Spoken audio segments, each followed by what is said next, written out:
में आप सभी स्टूडेंट पढ़ते जा रहे हैं वाष्प दाब के अपेक्षिक अवनमन पर आधारित प्रश्न। क्वेश्चन बनाने से पहले आप सभी स्टूडेंट को ये दो फॉर्मूला को रिकॉग्नाइज करना चाहिए, यानी कि अपने मेमोरी में रखना चाहिए, तभी आप क्वेश्चन बना पाएंगे अच्छे से। आप देख रहे हैं यहाँ पर अवाष्पशील गुल्ले का अणु भार Ma बराबर P not be upon P not be minus P S into WA upon WA into MB by WB है, और यहाँ P not be minus P S by P not be equal Na upon Na plus NB है। तो आप यहाँ पर Na गुल्ले का मोल है, गुल्ले का मोल है, NB घोलक का मोल है, P नॉट बी जो है शुद्ध अवस्था में घोलक का वाष्प दाब है, PS घोल का वाष्प दाब है, और Ma जो है गुल्ले का अणु भार है, और ये घोलक का अणु भार है MB। WB दिए गए घोलक का भार है, और ये WA जो है दिए गए घुल्ले का भार है। तो ये सब जानकारी होने के बाद आप एनसीईआरटी का प्रॉब्लम नंबर 2.16 और भी बहुत सारा क्वेश्चन जो इस टॉपिक पर आधारित है बनाने जा रहे हैं। तो स्टार्ट हो रहा है आपका क्वेश्चन नंबर 2.16। हेप्टेन एवं ऑक्टेन एक आदर्श विलयन बनाते हैं, देख सकते हैं ये एक विलयन बना रहा है हेप्टेन और ऑक्टेन, जिसमें हेप्टेन का जो है क्वेश्चन के अनुसार 2.16 और ऑक्टेन का 35 ग्राम मिलाया गया है। ये दोनों मिलकर जो वाष्प दाब उत्पन्न करता है अलग अलग शुद्ध अवस्था में वाष्प दाब का मान आप देख सकते हैं 105.2 किलो पास्कल और 46.8 किलो पास्कल है। ये दोनों का मान उठाकर हम यहाँ रखेंगे इस फॉर्मूले में। आपको पता होना चाहिए जब दो अवयव से घोल बना होता है तो घोल का कुल वाष्प दाब जो होता है घुल्ले और घोलक के आंशिक वाष्प दाब के योग के बराबर होता है। तो PS बराबर PA प्लस BB। आपको इस क्वेश्चन में P नॉट A और P नॉट B का मान पता है, XA और XB का मान नहीं पता है, यानी घुल्ले और घोलक का मोल अंश चाहिए। तो हम लोग को मेन मेहनत घुल्ले और घोलक के मोल अंश को निकालने में करना है।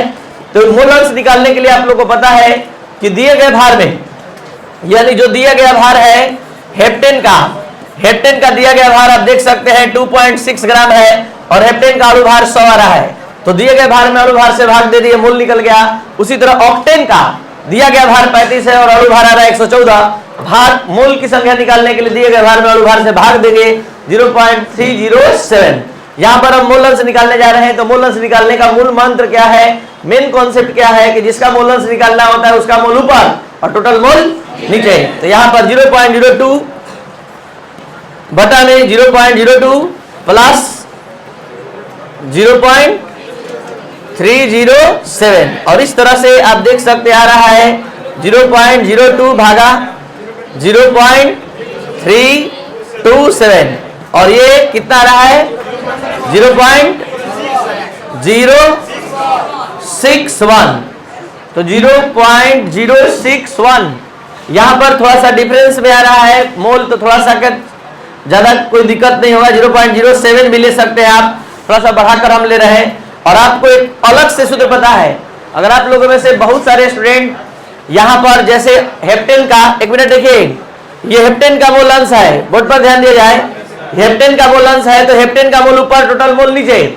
अब हम ऑक्टेन का मोल अंश निकालना चाहते हैं, तो आप लोगों में से बहुत सारे स्टूडेंट क्या करना चाहते हैं, इसको फिर इसी तरह बनाना चाहते हैं, तो बना सकते हैं। या फिर आपके पास एक और सूत्र है कि हेप्टेन और ऑक्टेन के मोल अंश का योग क्या होता है, तो आप इसका फायदा उठा सकते हैं। केवल 1 में से घटाना पड़ जाएगा और तुरंत मान निकल जाएगा। तो यहाँ ऑक्टेन का मोल अंश 1 माइनस हो जाएगा हेप्टेन का मोल अंश, और इस तरह से आप थोड़ा सा जल्दी से बना लेंगे। 1 में से 0.07 घट गया और 0.93 आ गया। और अब ये दोनों मोल अंश जब ज्ञात हो गया तो इस दोनों मोल अंश के मान को आप इस फॉर्मूले पर पूरा पुटअप करेंगे, और आप बोलेंगे जो आप निकाले हैं जितना जल्दी। सबसे पहले P नॉट A का मान आपके क्वेश्चन में दिया है शुद्ध अवस्था में हेप्टेन ऑक्टेन का 105.2 किलो पास्कल, और इसका XA का मान हम लोग निकाले हैं 0.07, और ये रहा P नॉट B का मान जो घोल दिया है शुद्ध अवस्था में कितना 8, और गुणा XB का मान 0.93। अब इसको हम लोग सॉल्व करेंगे, और सॉल्व करने के बाद ये किलो पास्कल जो आंसर आएगा वो किलो पास्कल में होगा। अगर आप लोगों में से कोई स्टूडेंट इसको सॉल्व किया है तो जल्दी से कमेंट में जवाब दीजिए, जल्दी बोलिए। आप लोगों में से कोई कैलकुलेशन किया है, इसको मल्टीप्लाई किया है?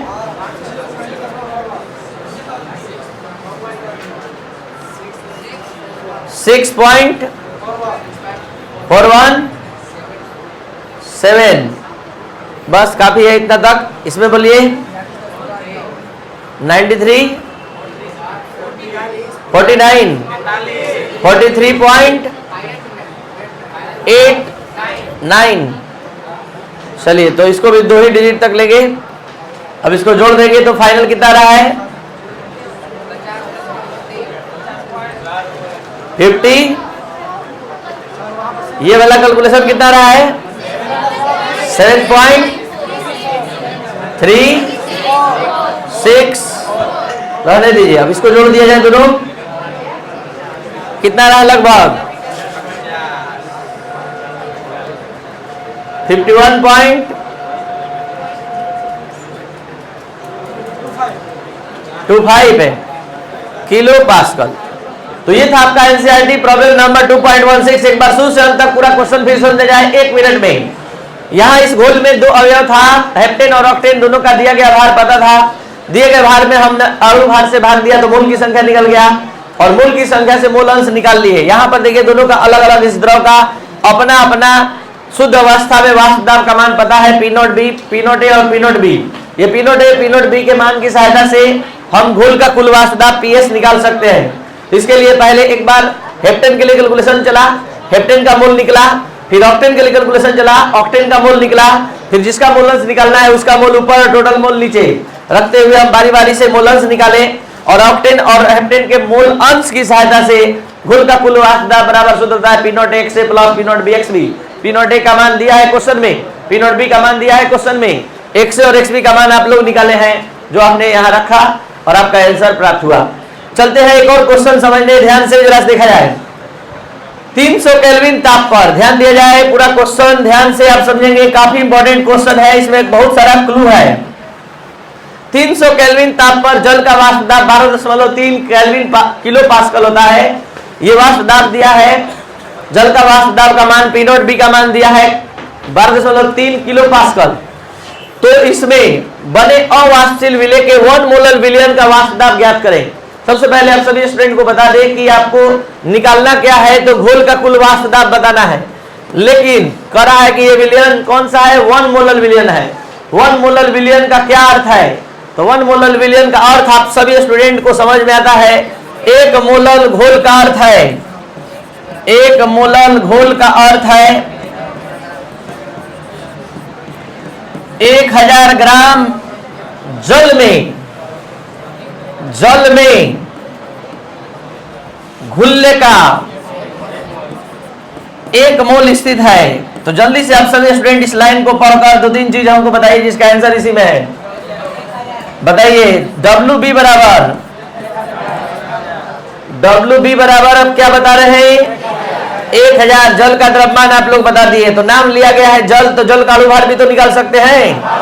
तो जल का अणुभार निकलवाइए, 1 गुणा 2 प्लस 16 और 18। जो ही अणुभार आ गया दिया गया भार, तो जल का मूल भी तो निकलवा सकते हैं। 100 बटा 100 का बल्कि 1000 बटा 18, और इस तरह से दोनों का मूल निकल गया। दोनों का मूल निकल गया, देखिए 55.5, और घुलने का मूल हमको पहले से पता है 1 मोल। ये कहां से? यहीं पर से। तो केवल 1 मोलर में सब कुछ छिपा है। 1 मोलर से Na और Nb का मान पता चल गया, और इतना ही से कह रहा है कि आप क्या निकाल लीजिए? PS। तो बोर्ड पर जरा देखते रहिए, PS निकालना है।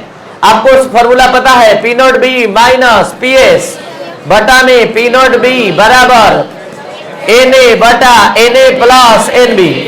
और अब P0 B का मान दिया है 12.3 किलो पास्कल, PS निकालना है, और 12.3 किलो पास्कल Na का मान 1 मोलर घुल है, और यहाँ 1 प्लस Nb का मान 55.5 लिख सकते हैं आप, 55.6 भी लिख सकते हैं। इसको जैसे ही सॉल्व करेंगे आपका PS का आंसर आ जाएगा। तो आप सभी स्टूडेंट इसको सॉल्व करेंगे, ये आपका क्वेश्चन कंप्लीट हुआ। एक बार फिर से देख लीजिए, यहाँ पर एक 300 केल्विन ताप पर जल का वाष्प दाब एक घोल बनाया गया है जिसमें अवाष्पशील घुल्ले मिलाया गया है, घुल्ले का नाम नहीं लिया गया है। तो कह रहा है कि घोल का कुल जल का जो वाष्प दाब है वो इतना है, तो घुल्ले मिलाने से जो वाष्प दाब का मान हो गया उसको बताइए, यानी PS बताना है। और ये कह रहा है कि 1 मोलर विलयन है, तो 1 मोलर विलयन का क्या अर्थ होता है? 1000 ग्राम जल में घुलने का 1 मोल है। तो इससे हम लोग जल का द्रव्यमान जान गए। जल के दिए गए द्रव्यमान में हम अणुभार से भाग दिए तो मोल निकल गया। तो इस तरह से NB और Na का मान जो ही पता चला, हम इस सूत्र में Na और NB का मान रख दिए। तो P0B 12.3 है, 12.3 यहाँ रख दिया और PS का मान निकल गया। तो इस तरह से आपका 2 क्वेश्चन एनसीईआरटी का कंप्लीट हुआ। ये आपका एनसीईआरटी प्रॉब्लम नंबर 2.17 था। अगर ये प्रॉब्लम का क्लास आपको अच्छा लगा तो आप इसको शेयर और सब्सक्राइब करें। Thank you.